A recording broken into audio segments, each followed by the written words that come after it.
इन्हें यहाँ पर गेम को खेलना था और जो ऐसा नहीं करेगा उसको बिजली के झटके दिए जाएंगे। क्या आपने कभी ऐसी गेम खेली है जिसमें एक गलती की वजह से आपकी जान भी जा सकती है? तो कहानी के शुरू में हम एक मशहूर यूट्यूबर को देखते हैं जिसका नाम जैक्स प्रो होता है। वो अपने स्टूडियो में बैठा एक गेम के बारे में बता रहा था। वो बताता है कि इस गेम में 8 प्लेयर्स होंगे और 8 ही बेस्ट गेम्स होंगी, लेकिन इस गेम का विनर सिर्फ एक ही होगा जो इस गेम को अक्लमंदी से खेलेगा, और इस गेम का नाम होगा ऑक्टो गेम्स, जो इस मूवी का नाम भी है। इसके बाद हमें जैक्स प्रो के स्टूडियो का सीन दिखाया जाता है जहाँ पर कैरी नाम की लड़की भी इस गेम में हिस्सा लेने आई थी। यहाँ पर सबसे पहले कैरी से जैक्स प्रो के स्टाफ के लोग एक पेपर पर साइन लेते हैं जो कि इस गेम में हिस्सा लेने के बारे में थी। कैरी तभी यहाँ पर ये भी नोटिस कर लेती है कि उस स्टूडियो में हर जगह पर कैमरास लगे हुए थे। यहाँ कैरी के अलावा और लोग भी थे जो इस गेम में हिस्सा लेने आए थे। वहाँ पर जितने भी लोग थे सबको ये लग रहा था कि वो बड़ी ही आसानी से जीत जाएंगे। तभी वहाँ एक स्क्रीन चलती है जिस पर जैक्स प्रो आता है जिसने अपने चेहरे पर मास्क पहना हुआ था। वो सभी को यहाँ पर गेम्स के बारे में बताता है। वो ये भी कहता है कि इस गेम के बाद वो सोशल मीडिया को छोड़ देगा। वो कहता है कि मेरे सारे अकाउंट्स जिस पर 115 मिलियन फॉलोअर्स हैं, मैं अपनी आईडी उस इंसान को दे दूंगा जो इस गेम को जीतेगा, यानी कि इस गेम का विनर होगा। जिसको सुनकर गेम खेलने आए प्लेयर्स सभी खुश हो जाते हैं पर थोड़ा हैरान भी थे। सब कुछ बताने के बाद जैक्स प्रो यहाँ पर सबको पहली गेम का नाम बताता है, साइमन सेज। वो कहता है कि जब साइमन सेज कहकर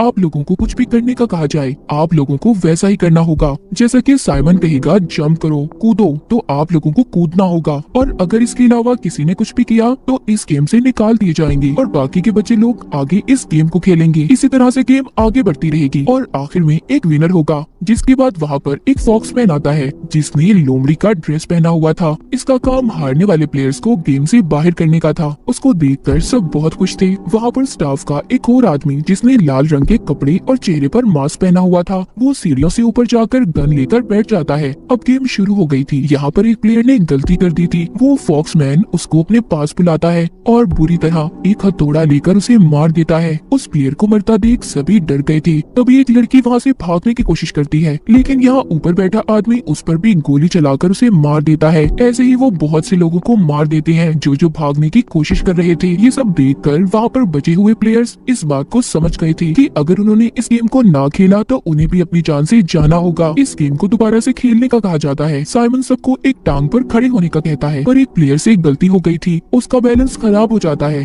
तभी एक स्टाफ का आदमी उस पर भी गोली चलाकर उसे मार देता है। जिसके बाद अगला काम ये था कि सबको कुछ वक्त के लिए अपना सांस रोकना होगा, पर यहाँ पर एक लड़की को उल्टी हो जाती है। मतलब वो अपना सांस रोक नहीं पा रही थी, इसीलिए उसे भी गोली चलाकर मार दिया जाता है। उस लड़की को देखकर वहाँ पर प्लेयर्स भागने की कोशिश करते हैं, लेकिन उन्हें भी वहाँ पर मार दिया जाता है। पहला राउंड खत्म हो गया था। बचे थे 8 प्लेयर्स जिनको जैक्स प्रो मुबारकबाद देता है और कहता है कि आप लोगों को इस गेम को खेलना होगा और सभी को एक एक करके अपने बारे में बताने का कहता है। जिनमें से कैरी अपने बारे में बताती है कि वो एक सिंगर है। दूसरा प्लेयर एक वीडियो गेम स्ट्रीमर था, यानी कि वो बहुत सी लाइव वीडियो गेम्स खेला करता था। तीसरी प्लेयर एक कॉमेडियन होती है, जबकि चौथी एक कुक थी और 5वां प्लेयर अपना नाम स्टीवन बताता है। छठा प्लेयर एक बिजनेसमैन था, 7वीं जिम ट्रेनर और आखिर में 8वीं प्लेयर जो कि कार्टून चैनल की होस्ट थी। इन सबके बाद जैक्स प्रो को एक आदमी उसे इस गेम की वीडियो देता है, जिसको लेकर वो अपने दोस्त के पास जाता है और उसे बताता है कि बहुत जल्दी हम यहाँ से भाग जाएंगे। दोबारा से हम स्टूडियो को देखते हैं। बचे हुए 8 प्लेयर्स को इस गेम को खेलने के लिए कपड़े दिए गए थे जिनको सभी पहन लेते हैं, पर सबके सब अब भी बहुत ज्यादा डरे हुए थे। सब यही सोच रहे थे कि आखिर इनके साथ होने क्या वाला है, ये जिंदा रहेंगे या पहले प्लेयर्स की तरह मारे जाएंगे। यहाँ पर कैरी के साथ कॉमेडियन और जिम ट्रेनर ने मिलकर अपनी एक टीम बना ली थी। उन्हें देख बिजनेसमैन भी स्टीवन के साथ अपनी टीम बना लेता है। जिसके बाद अब दूसरी गेम शुरू हो गई थी। इसमें जैक्स प्रो बताता है कि सबको एक नंबर दिया जाएगा और उसी नंबर के मुताबिक सब अपनी बारी का इंतजार करेंगे। उसके बाद जिसका नंबर होगा उसे जंप कूद कर आगे बढ़ना होगा। जब बोर्ड नीला होगा तब आप लोगों ने आगे जाना है और लाल रंग के आने पर रुक जाना होगा। अगर कोई लाल रंग के आने पर आगे बढ़ा या कूदा तो वो हार जाएगा। जैसे ही कोई भी एक प्लेयर इस गेम में हारेगा तो ये गेम यहीं पर खत्म हो जाएगी।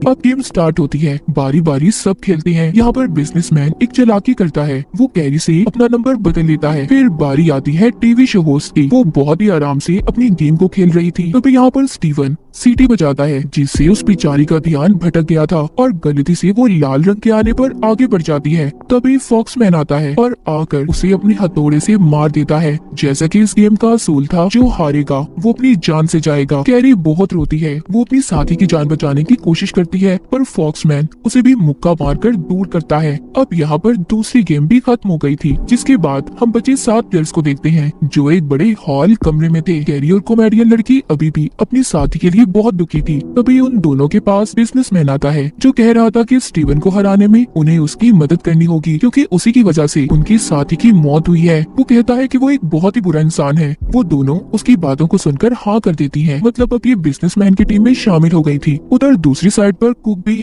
अपने लिए पार्टनर ढूंढ रही थी क्योंकि वो भी अकेली थी। उसे वहाँ पर सब मना कर देते हैं। जब वो स्टीवन के पास जाती है तो वो उसे गुस्से में जोर से मुक्का मारता है जिससे उसकी नाक से खून आने लगा था और वो बेहोश हो गई थी। तभी वीडियो गेमर लड़का उसके पास आता है और उसका खून साफ करता है। वो कैरी और कॉमेडियन लड़की को ये भी कहता है कि मुझे तुम्हारी साथी की मौत का बहुत अफसोस है। वो लड़का भी अब कैरी और कॉमेडियन लड़की के साथ मिल गया था। वो उन दोनों से कहता है कि आज रात हमें यहाँ से बाहर जाने का रास्ता ढूंढना होगा क्योंकि वो और मजीद इस गेम को खेलना नहीं चाहते थे। उधर दूसरी तरफ हम जैक स्प्रो को देखते हैं जो अपने दोस्त के साथ था जिसको हमने कहानी के शुरू में भी देखा था। उसके दोस्त के पास सभी प्लेयर्स के मोबाइल फोन्स थे जो बैठकर मोबाइल से उनके घर वालों को मैसेजेस कर रही थी ताकि किसी को भी शक ना हो कि वो मुसीबत में है क्योंकि इस गेम के बारे में किसी को कुछ भी नहीं पता था। वो दोनों 3 दिन के अंदर अंदर यहाँ से भागने का प्लान भी बना लेते हैं जिसके बाद प्लेयर्स के लिए तीसरी गेम को शुरू कर दिया जाता है जिसका नाम था ऑब्स्टिकल कोर्स। इस गेम में इन्होंने भूल भुलैया बाउंसी को पार करना था। जैक स्प्रो बताता है कि ये प्लेयर्स की मर्जी होगी कि वो इस गेम को खेलना चाहते हैं या नहीं। तभी ये बात सुनते ही जिम ट्रेनर जल्दी से इस गेम को खेलने के लिए तैयार हो जाती है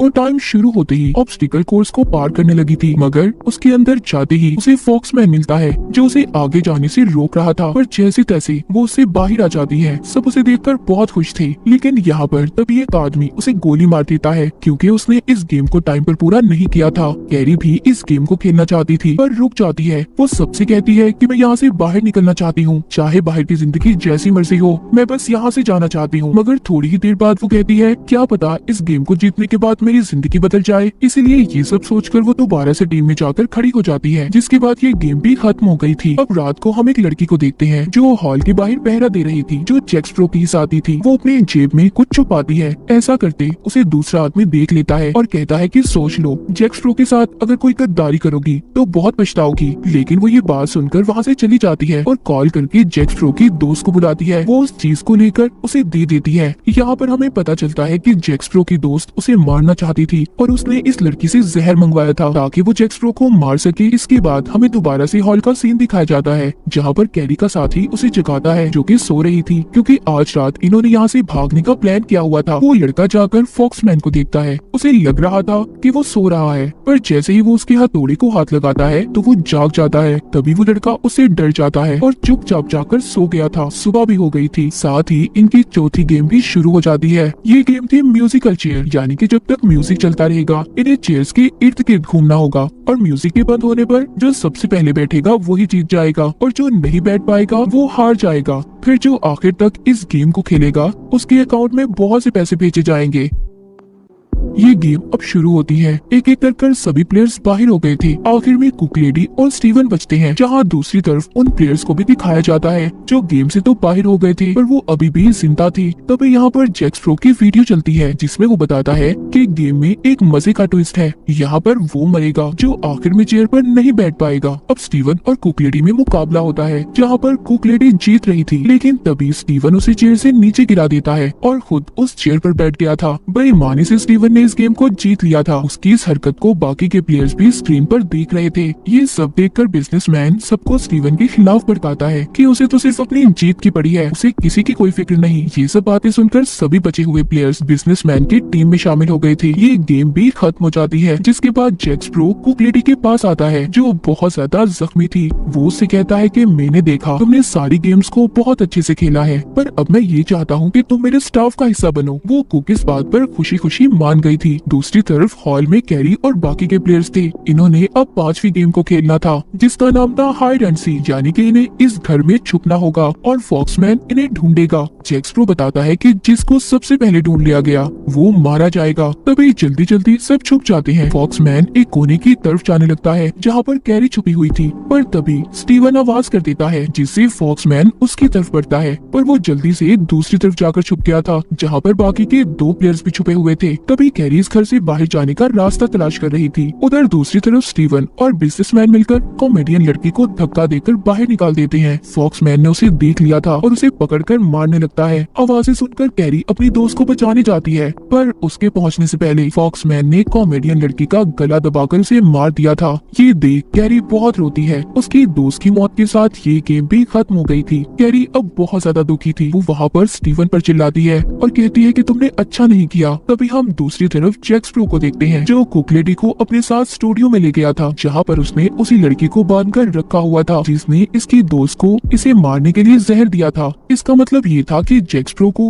अपनी दोस्त की सच्चाई पता चल गई थी कि वो इसे मारना चाहती है। वो कुक लेडी से कहता है कि इस लड़की को देखो, तुम्हें इसे मारना है, इसने मेरे साथ गद्दारी की है, अगर तुम मेरी टीम में शामिल होना चाहती हो तो इसे मार दो। ये बात सुनते ही कुक लेडी पागलों की तरह उस लड़की पर हमला कर देती है और उसे भी मार देती है। इसके बाद इनकी छठी गेम शुरू हो जाती है। यहाँ पर इन्होंने बड़ी सी बॉल को दूसरी तरफ फेंकना था, जो कि वजन में बहुत भारी थी। अब इस गेम में आखिर में मुकाबला कैरी और बिजनेसमैन का था, जहाँ पर कैरी उसे हरा देती है। उसने कॉमेडियन लड़की का बदला ले लिया था, इसीलिए अब जब यहाँ पर बिजनेसमैन हार गया था तो उसे भी गोली मार दी जाती है, मगर वो मरते हुए फॉक्समैन का मास्क हटा देता है। इस बात पर उसे बहुत गुस्सा आया था। वो अपना हथौड़ा लेकर बिजनेसमैन को मार देता है। ये देख सभी प्लेयर्स डर गए थे, जिसके बाद जैक स्प्रो स्क्रीन पर आता है और इन्हें 7वीं गेम के बारे में बताता है, जो इन्हें शाम को खेलनी थी। जैक स्प्रो जो अपनी दोस्त के साथ था, उसकी दोस्त उसके लिए जूस लाती है जिसमें उसने जहर मिलाया हुआ था। यहाँ पर जैक स्प्रो एक चालाकी करता है। वो उस जूस को पहले अपनी दोस्त को पीने का कहता है, मगर वो नहीं पीती और वहाँ से भाग जाती है। तभी जब वो भाग रही थी तो कुक लेडी वहाँ पर आकर उस पर भी गोलियां चला देती है। उसने उसे भी मार दिया था। इस तरह कुक लेडी ने जैक स्प्रो का भरोसा भी हासिल कर लिया था। वो दोनों एक साथ हो गए थे।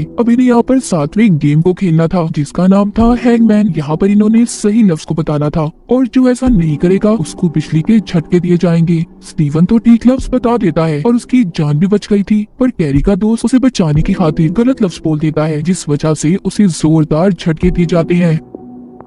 उन झटकों से उसकी भी मौत हो जाती है। उसने कैरी को बचाने की खातिर अपनी जान दे दी थी। वो ये सब देखकर बहुत रोती है। गेम में बचे थे अब स्टीवन और कैरी। यहाँ पर वो स्टीवन से कहती है कि तुम ही सबकी मौत के जिम्मेदार हो, तुम्हारी वजह से ही सब मरे हैं, तुम एक बहुत ही बुरे इंसान हो जो सिर्फ अपने बारे में सोचता है। यहाँ पर स्टीवन कैरी से कहता है, तुम चाहे जो मर्जी कहो, पर कल तो मैं ही जीतूंगा। अब अगला दिन भी आ जाता है। इन्हें यहाँ पर आखिरी गेम को खेलना था, जिसके असूल ये थे कि प्लेयर्स को मैदान में लगे झंडे को 3 मिनट के लिए पकड़ना होगा। जैक स्प्रो दोनों को ये भी बता देता है कि ये फाइनल और आखिरी गेम है, जिसके बाद मैं इस सारी गेम को अपने अकाउंट पर अपलोड कर दूंगा और मैं यहाँ से हमेशा के लिए चला जाऊंगा। गेम के शुरू होते ही कैरी और स्टीवन दोनों एक साथ लाल झंडे को पकड़ लेते हैं। तभी जोर लगाकर स्टीवन उस झंडे को अपनी तरफ खींचता है, जिससे कैरी जमीन पर गिर गई थी। पर जैसे ही कैरी को एक और झंडा नजर आता है जो कि काले रंग का था, वो उसकी तरफ भागती है और उसे ले लेती है, जो बिल्कुल सही झंडा था। तभी कुक लेडी स्टीवन को गोली चलाकर मार देती है, क्योंकि वो हार चुका था। कुक लेडी ने स्टीवन से अपना बदला भी ले लिया था। जैक स्प्रो स्क्रीन पर आकर कैरी को